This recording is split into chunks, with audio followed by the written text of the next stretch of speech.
યુવા સાયબર સુરક્ષા જાગૃતિ કાર્યકર અંકિત જેસર છેલ્લા 3 વર્ષથી ગુજરાતમાં સાયબર સુરક્ષા અંગે જનજાગૃતિ માટે સતત કાર્યરત છે. માત્ર 15 વર્ષની ઉંમરે સાયબર સુરક્ષા, એથિકલ હેકિંગ અને સાયબર ક્રાઇમ ઇન્વેસ્ટિગેશન ક્ષેત્રે રસ જાગ્યા બાદ તેમણે સ્વ અભ્યાસ દ્વારા ક્ષેત્રમાં જ્ઞાન પ્રાપ્ત કર્યું.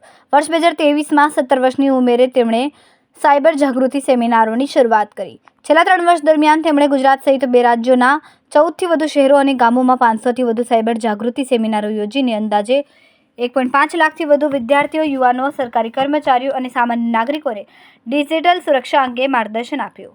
આ સેમિનારોના દરમિયાન વર્તમાન સમયમાં થતા વિવિધ સાયબર ગુનાઓ જેમ કે online fraud, digital arrest scam, investment fraud, social media account હેકિંગના જોખમો, OTP અને UPI છેતરપિંડી, QR code phishing, malware, ransomware, deepfake, AI આધારિત છેતરપિંડી તથા સોશિયલ એન્જિનિયરિંગ જેવા વિષયો અંગે સરળ ભાષામાં માહિતી આપવામાં આવે છે.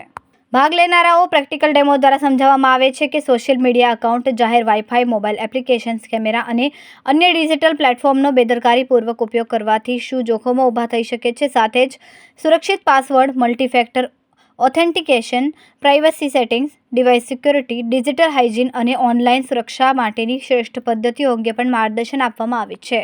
યુવાઓને સાયબર સુરક્ષા ક્ષેત્રમાં કારકિર્દી બનાવવા માટે જરૂરી કૌશલ્ય, ethical hacking, digital conferencing, OSINT, cyber intelligence, cyber crime investigation અને રાષ્ટ્રીય સુરક્ષામાં સાયબર ક્ષેત્રની ભૂમિકા વિશે પણ માહિતી આપવામાં આવે છે.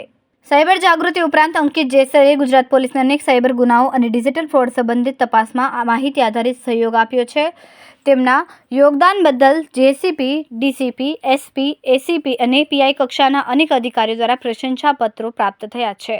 આ ઉપરાંત તેમણે CISF, NDRF, રેલવે તથા ફાયર વિભાગ સહિત વિવિધ સરકારી વિભાગોના અધિકારીઓ અને કર્મચારીઓને પણ સાયબર સુરક્ષા અને ડિજિટલ સલામતી અંગે તાલીમ આપી છે. સમાજ પ્રત્યેના તેમના યોગદાનને માન્યતા આપતા ભારતીય સેનાના નિવૃત્ત મેજર જનરલ DG બક્ષી તથા ભારતના પૂર્વ રાજદૂત ડોક્ટર દીપક વોરા દ્વારા પણ તેમને સન્માનિત કરવામાં આવ્યા. અંકિત જેસરનો મુખ્ય ઉદ્દેશ્ય દરેક નાગરિકને સાયબર સુરક્ષા અંગે જાગૃત બનાવવાનો, ડિજિટલ ગુનાઓને અટકાવવામાં સહયોગ આપવાનો અને ટેકનોલોજી દ્વારા સુરક્ષિત, સજાગ અને ડિજિટલ રીતે સશક્ત ભારતના નિર્માણમાં યોગદાન આપવાનો છે. મારું નામ અંકિત છે. છેલ્લા 3 વર્ષ થયા હું ગુજરાત પોલીસને ઇન્વેસ્ટિગેશનમાં અને સાયબર અવેરનેસમાં મદદરૂપ થાઉં છું. 2023થી મેં સેમિનારની શરૂઆત કરી હતી, ત્યારે મારી એજ 17 હતી. આજના દિવસે જ 2023ની 27 તારીખે મેં સેમિનારની શરૂઆત કરી હતી અને આજે ફિટ એના 3 વર્ષ પૂરા થાય છે. અને આ 3 વર્ષની અંદર મેં ગુજરાતની 14 સિટી અને ગ્રામ્ય વિસ્તારમાં કામ કરેલું છે, જેમાં મેં અરાઉન્ડ 500 ઉપર પ્લસ સેમિનાર્સ કરેલા છે અને 1.5 લાખથી વધુ લોકો સુધી હું પહોંચેલો છું.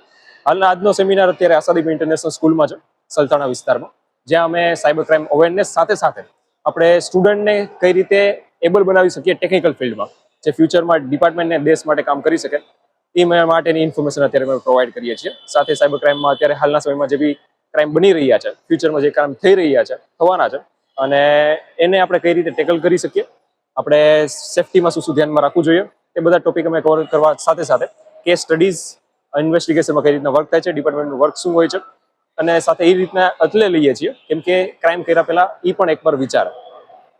નોર્મલી આપણે જોઈએ તો અત્યારે એપ્લિકેશન્સ થ્રુ અત્યારે વધારે થતા હોઈએ છે, જે વોટ્સઅપ હેક થઈ જવા, એની સાથે સાથે અત્યારે મલેશિયસ એક્ટિવિટીઝ પણ વધી ગઈ છે. જ્યારે જોઈએ તો પહેલાના સમયમાં જે નોર્મલ રીતના જે સાયબર ક્રાઇમ થતા હતા, પણ અત્યારે ટેકનિકલી AI આવી ગયું છે, તો AI થ્રુ વોઇસ ચેન્જ કરીને ફ્રોડ કરવું, ફેમિલી સાથે ફ્રોડ કરવું, AI ની સાથે સાથે એ લોકો ટેકનિકલમાં વધી રહ્યા છે. એ જ રીતે આપણે પણ જરૂર છે અત્યારે આગળ વધવાની. સાયબર ફ્રોડથી બચવા માટે મેનલી હું તમને અમુક નંબર્સ પણ પ્રોવાઈડ કરીશ. જો તમને એવું લાગે છે કે તમારો ફોન હેક થઈ ગયો છે, તમને એવું લાગે છે કે તમારો ફોન તમારા સિવાય પણ કોઈ બીજું સાંભળે છે, તો અમુક નંબર છે જે તમે અત્યારે નોટ કરી લો. પહેલો નંબર છે *#21#, બીજો નંબર છે *#67#. આ બંને નંબર સેમ કામ કરશે બધા જ ફોન માટે, આઈફોન, એન્ડ્રોઈડ બંને માટે. આનું કામ એ જ છે કે તમે જ્યારે કોલ ડાયલમાં ડાયલ કરશો ત્યારે તમને અમુક ઇન્ફોર્મેશન બતાવશે, તમારું SMS, પેકેજ, ડેટા એ બધું બતાવશે. એની સામે જો નોટ ફોરવર્ડિંગ લખેલું છે તો તમારો ફોન સેફ છે. જો એની સામે ફોરવર્ડિંગ લખેલું છે તો તમારો ફોન હેક છે, તમારા સિવાય કોઈ બીજાનો નંબર બતાવે છે તો તમારો ફોન હેક છે. આનાથી થશે શું? આનાથી તમારો આખી લાઈફ હેક થઈ શકે છે. જેવી રીતના કે SMS કોઈ એપ્લિકેશન હેક કરી નાખી, એપ્લિકેશન કે કોઈ રીતના નાખીને હેક કરી નાખ્યું, તો તમારું બધી જ ઇન્ફોર્મેશન એની પાસે જતી રહેશે. લાસ્ટ કોડ છે 2 વાર હેશ, 2 વાર 0, 2 અને હેશ. આ ડાયલ કરશો એટલે તમારામાં સક્સેસફુલી રિમૂવ થઈ જશે. બીજું ધ્યાનમાં રાખવા જેવી બાબત એ છે કે નેશનલ સિક્યુરિટી એ પણ એડવાઇસ કરી છે કે મેક્સિમમ 1 મંથ અને મિનિમમ 1 વીકમાં તમારા ફોનને રીસ્ટાર્ટ કરી દેવો. એટલે જે સ્વિચ ઓફની ઉપર નીચે કે આજુબાજુમાં જે રીસ્ટાર્ટનું બટન આવે એ કરી દેવું, જેનાથી પણ તમે સેફ થઈ શકો છો. બીજું ધ્યાનમાં એ રાખવાનું કે કોઈ બી રેન્ડમ નંબરથી અજાણ્યા નંબરનો કોલ, વિડીયો કોલ કે કાંઈ બી વોટ્સઅપમાં આવે છે એને ક્યારેય ક્લિક કરવાનું જ નહીં. કેમ કે કોઈ બી લિંકને તમે એકવાર ક્લિક કરશો તમારી મિનિમમ 10 ઇન્ફોર્મેશન એની પાસે જતી રહેશે. એ જ અમે અહીંયા આશાદીપ ઇન્ટરનેશનલ સ્કૂલમાં અત્યારે અમે પ્રેક્ટિકલ કરીને પણ બતાવીએ છીએ કે લાઈવ સોશિયલ મીડિયા હેક કઈ રીતે થાય છે. અત્યારે એકાઉન્ટ હેક ઇઝીલી 2 જ મિનિટની અંદર કઈ રીતના થાય છે. કેમેરો પણ હેક કરીને બતાવીએ છીએ. વાઈફાઈ જે પબ્લિકલી આપણે યુઝ કરીએ છીએ એ કેમ યુઝ ના કરવું એને પણ અમે હેક કરીને બતાવીએ છીએ કે આવી રીતના હેક કરીને તમારા ડેટાની કઈ ચોરી થઈ શકે છે.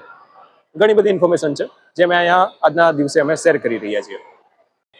જો તમારા બેંક એકાઉન્ટમાંથી 1 રૂપિયો પણ ઉડે છે, તરત જ સાયબર ક્રાઇમ હેલ્પલાઇન નંબર છે જે અત્યારે આપણા ગુજરાતમાં CID ક્રાઇમ બ્રાન્ચ ગાંધીનગરમાં કર્મયોગ ભવન છે, ત્યાં આપણું CID ક્રાઇમ બ્રાન્ચ ગાંધીનગર છે.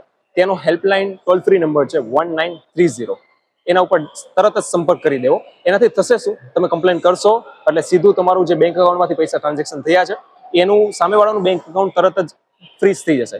એટલે એ પૈસા ઉપાડી પણ નહીં શકે, નાખી પણ નહીં શકે, અને એમાં તમારા જેટલા પણ પૈસા હશે એ હોલ્ડ કરી નાખશે અને એ તમારામાં રિફંડ આવી જશે.